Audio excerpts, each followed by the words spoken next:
Hai guys, balik lagi sama Mimin. Kali ini kita bakal lanjutin alur cerita Pendragon lagi.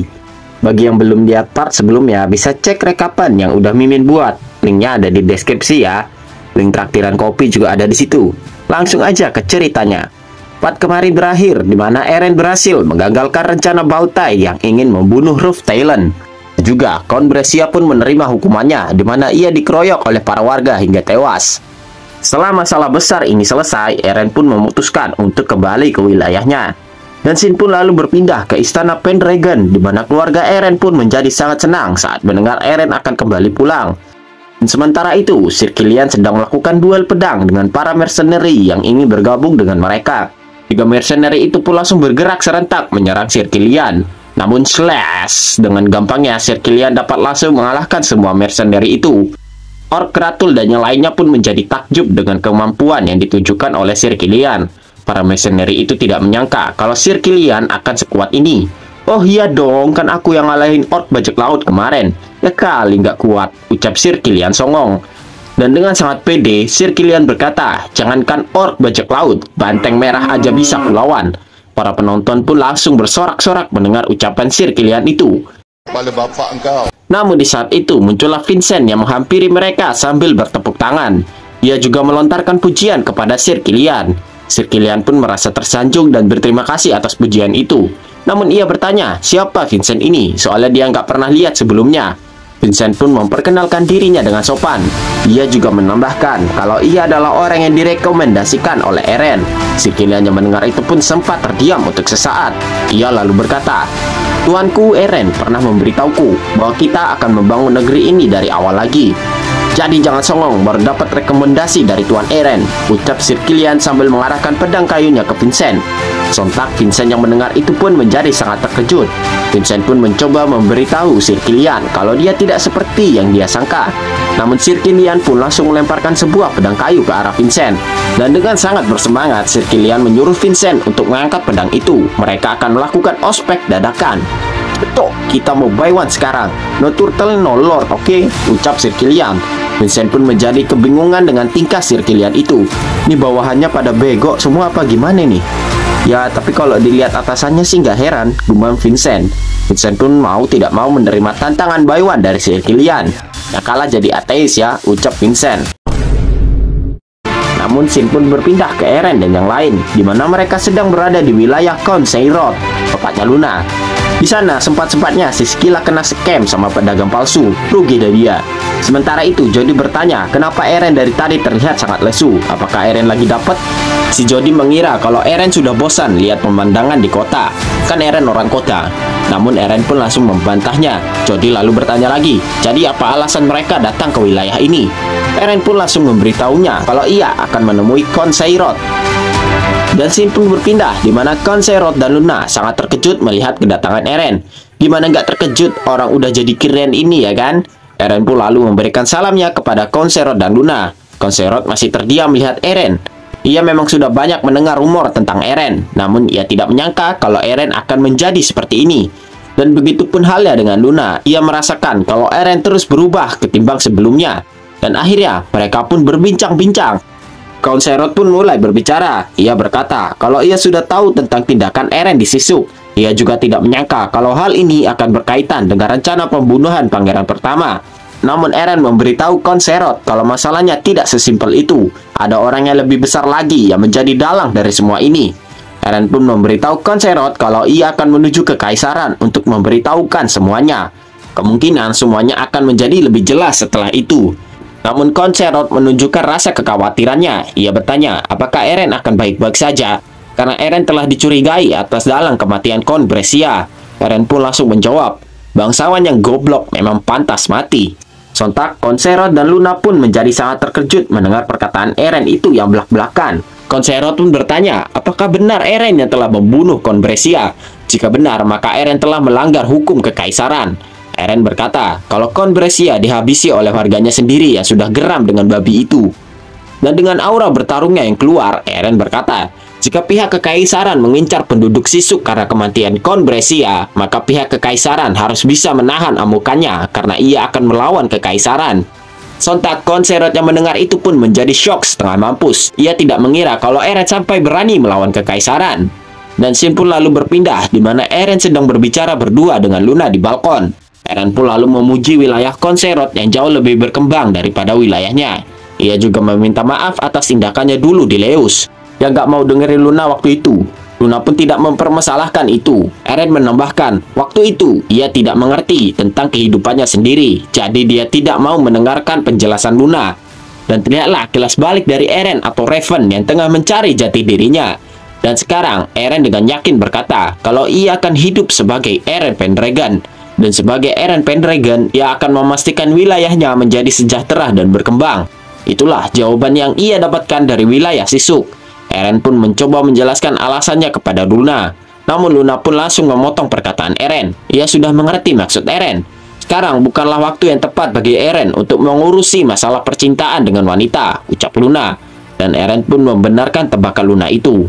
Luna lalu berkata, kalau begitu, bagaimana jika ia menjadi sekretarisnya Eren aja? Sontak Eren yang mendengar itu pun menjadi terkejut. Luna menambahkan, walaupun ia belum mahir, tapi lama-kelamaan pasti ia bisa. Dan mereka juga tetap bisa saling membantu. Eren pun menjadi bingung karena semuanya tiba-tiba jadi melenceng. Luna lalu menjelaskan kalau ia tadi sangat kagum dengan perkataan Eren. Ia juga ingin menjalani kehidupan yang sesuai dengan keinginannya. Ia akan menggunakan kekuatannya sendiri ketimbang menunggu pangeran yang datang menjemputnya. Karena ini bukanlah waktunya, ucap Luna kepada Eren yang sambil ngeblush. Eren yang mendengar itu pun hanya bisa terdiam saja. Untung bangsawan, istrinya boleh banyak ya kan? Dan scene pun lalu berpindah di mana Eren telah sampai di wilayah Pendragon. Adik-adiknya pun langsung menyambut ramah dan memeluk Eren dengan kuat. Dan tak lupa Eren juga memeluk istrinya. Kayak gimana gitu?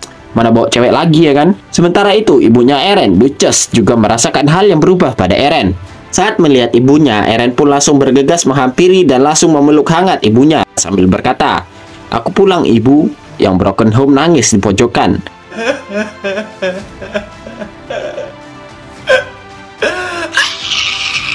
Duchess yang sempat terdiam pun langsung membalas pelukan Eren itu sambil menangis haru. Dadah, kita tinggalkan scene yang membuat broken home ini mengiri. Scene lalu berpindah di mana Eren pun lanjut menemui Sir Kilian yang berada di lapangan latihan. Sir Kilian pun menyambut kedatangan tuannya yang habis dinas keluar kota. Mana bawa bini baru ya kan? Ia juga menunjukkan Vincent kepada Eren. Sir Kilian pun memuji tuannya bisa menemukan orang yang OP ini. Skillnya boleh-boleh lah, tapi jagoan aku, ucap Sir Kilian. Sontak Elkin yang mendengar itu pun menjadi sangat terkejut karena ia sudah pernah buy one sama Vincent sebelumnya.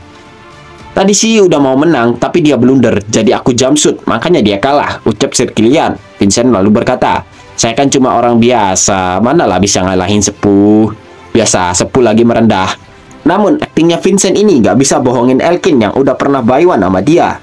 Dan mereka berdua pun lalu saling menatap dengan tajam. Why you always lying? Eren yang melihat itu pun hanya tersenyum saja. Dan scene pun lalu berpindah di mana Eren sedang mengobrol dengan Vincent. Eren memuji aktingnya Vincent yang merendah sampai inti bumi. Vincent lalu membalas, ya sama-sama sepuh nggak boleh lah saling ngejek. Lagi pula Vincent sudah tahu kalau tadi itu cuma merupakan ujian dari Eren.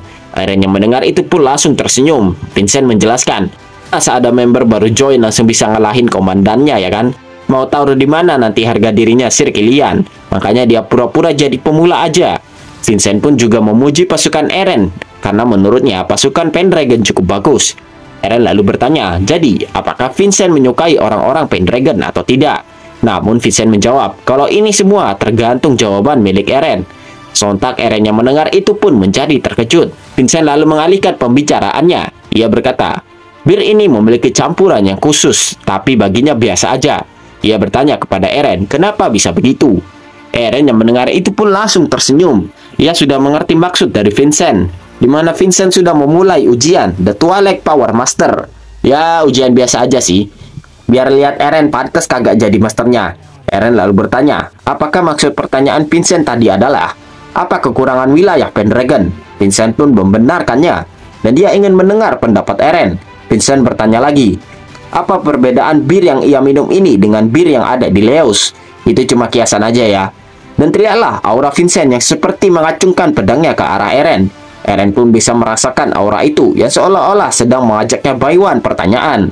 Eren pun berusaha untuk tidak membuat Vincent kecewa dengan jawabannya. Jika tidak, maka ia tidak akan bisa menjadikan Vincent sebagai sekutunya. Eren lalu berpikir dengan keras, apa bedanya wilayah Pendragon dan wilayah Leus?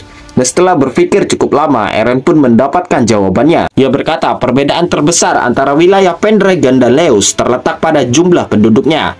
Vincent yang mendengar jawaban Eren itu pun menjadi terkejut. Eren menambahkan, walaupun wilayah Pendragon tergolong sangat besar, namun populasinya terlalu sedikit. Umumnya, wilayah sebesar ini mampu menampung 100.000 penduduk. Namun di sini hanya berisi 30.000 penduduk saja. Berbeda halnya dengan wilayah Leus, di mana mereka memiliki pelabuhan. Sehingga jumlah orang yang memasuki wilayah Leus jauh lebih banyak ketimbang wilayah Pendragon. Dan kemajuan teknologi suatu tempat bergantung dengan ramainya penduduk yang melakukan kegiatan di wilayah itu. Sebab itu, bir ini berbeda dengan bir yang ada di Leus, karena nggak ada percampuran budaya gitulah. Itulah hal yang kurang dari wilayah Pendragon, ucap Eren. Vincent yang mendengar penjelasan lebar Eren itu pun langsung mempersingkatnya. Pokoknya kekuatan dan kemajuan suatu daerah dihitung dari produk yang didistribusikan. Eren yang mendengar itu pun hanya pelanga-pelongo doang. Vincent menambahkan bahwa ia telah melihat wilayah Pendragon berkembang dengan pesat berkat kepemimpinan Eren.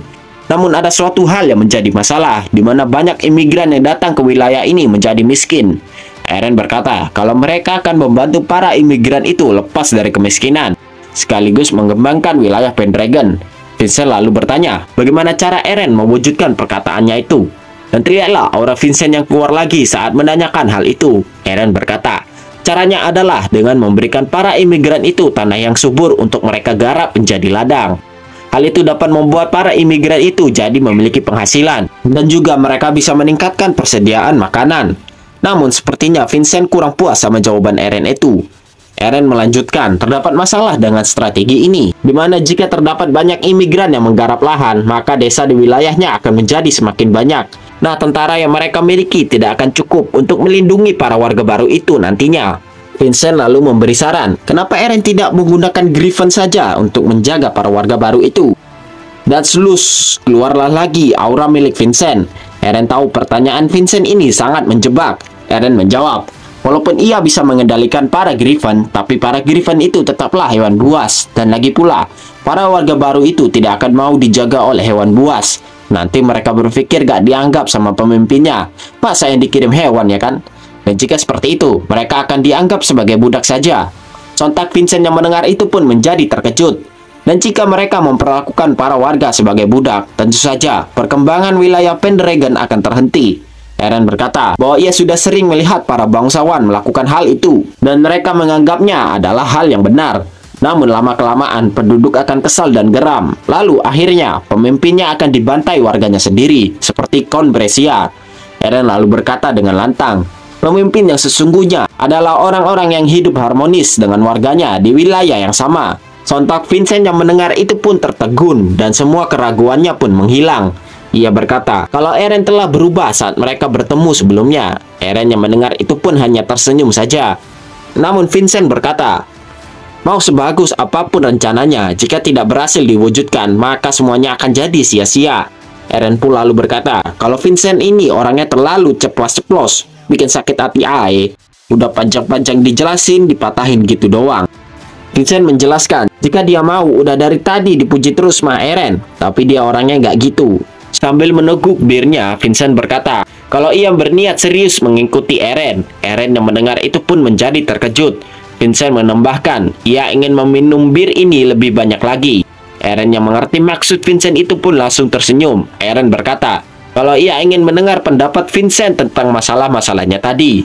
Vincent berkata kalau ia sudah menemukan jalan keluar untuk masalah-masalah itu. Dan jawabannya tercantum di perkataan Eren. Dan scene pun berpindah, di mana terlihatlah semua sekutu Eren mulai melakukan pembangunan berskala besar. Lokasi yang dipilih untuk melaksanakan proyek ini adalah kota York, kota yang dikenal kumuh. Bahkan masyarakat di sana juga tidak percaya kalau kota mereka akan dibangun secara besar-besaran. Dan semua ini adalah rencana dari Vincent yang ia utarakan kepada Eren saat itu, di mana Vincent mengambil rencana ini dari perkataan Eren. Mereka berencana untuk membangun sebuah kota besar di Pendragon dan mengumpulkan semua imigran dalam satu tempat. Eren pun mengerti akan rencana Vincent itu. Dengan begini, maka mereka tidak akan memerlukan banyak prajurit untuk melindungi mereka. Vincent menambahkan, karena pembangunan ini berskala besar, maka mereka memerlukan banyak orang, di mana orang-orang itu dapat menarik orang-orang lain untuk datang. Dan mereka berencana untuk membuat kota ini menjadi kota bebas, di mana semua orang dapat memasukinya tanpa memikirkan ras, kewarganegaraan, spesies, atau apapun itu. Dan scene pun berpindah ke Eren. Di sana juga terdapat Luna dan Vincent. Mereka sedang melakukan pertemuan dengan para pedagang yang akan melakukan bisnis di kota ini. Eren pun lalu menjelaskan bahwa kota barunya ini akan memiliki sistem yang bebas, di mana semua orang bisa masuk. Namun, Eren memberikan suatu syarat kepada para pedagang itu jika ingin berbisnis di kota ini. Dan terlihatlah banyak koin yang ditunjukkan oleh Eren. Para pedagang itu harus menggunakan koin milik Pendragon ini sebagai mata uang mereka. Sontak para pedagang itu menjadi sangat terkejut. Dan ini adalah rencana dari Vincent. Awalnya Eren merasa ragu karena kekaisaran tidak akan membiarkan mereka jika membuat mata uang baru. Namun Vincent menenangkan Eren. Saat ini mereka bisa melakukannya karena berkat kejadian di Leus, Eren mendapatkan rasa hormat dari Pangeran Ian. Dan juga Eren telah berhasil menemukan pelaku dari rencana pembunuhan pangeran pertama di Sisuk, sehingga kekaisaran tidak akan menyentuh mereka untuk sementara. Dan lagi pula, musuh Eren saat ini adalah Duke Arangis, sang Raja Naga Laut. Jika Pendragon ingin menang, maka mereka harus memperkuat kekuatan dan kekuasaannya. Eren pun lalu mengingat perkataannya waktu berbicara dengan Count Serot, di mana dia akan melawan kekaisaran. Namun Eren berkata, jumlah emas di wilayah Pendragon tidak akan mencukupi jika ingin membuat koin emas. Vincent lalu tertawa dengan keras. Ia menenangkan Eren, karena mata uangnya akan sedikit berbeda. Dan scene pun lalu berpindah, di mana para pedagang itu telah pergi sambil memperhatikan koin Pendragon. Koin milik Pendragon ini kualitasnya jauh di bawah koin kekaisaran. Mereka berpikir kalau koin Pendragon ini akan segera menghilang dari pasaran. Namun terdapat seorang pedagang yang membantahnya. Ia bahkan berkata, kalau koin kekaisaran lah yang akan tergantikan dengan koin ini. Bapak-bapak ini adalah Tos Giovanni, salah satu dari 4 pedagang besar di kekaisaran. Pak Tos berkata, walaupun koin Pendragon ini memiliki kandungan emas yang lebih kecil ketimbang koin kekaisaran, namun koin ini jauh lebih gampang untuk dibawa-bawa karena ukurannya. Dan juga koin ini memiliki nilai yang sama dengan koin kekaisaran. Ia bertanya kepada para pedagang itu, mana yang mereka akan pilih? Yang gampang dibawa, apa yang susah dibawa? Mana nilainya sama aja ya kan? Sontak para pedagang itu langsung sadar akan perkataan Pak Tos. Namun scene berpindah ke Vincent, Luna, dan Eren, di mana Vincent sudah memprediksi ini, di mana koin Pendragon dapat menggantikan koin kekaisaran walaupun kualitasnya berbeda. Vincent bahkan berkata, kalau hal yang sama juga akan berhasil meskipun mereka memakai kertas sebagai mata uangnya. Dan sekarang terbukti di dunia nyata, mata uang kertas bisa membeli sebuah emas. Sontak Eren yang melihat itu menjadi sangat kagum dengan kemampuan Vincent yang bisa memprediksi masa depan sedetail itu. Dan scene pun berpindah ke Pak Tos, di mana ia sangat yakin kalau kota ini akan menjadi hal yang sangat luar biasa di bawah kepemimpinan Eren Pendragon.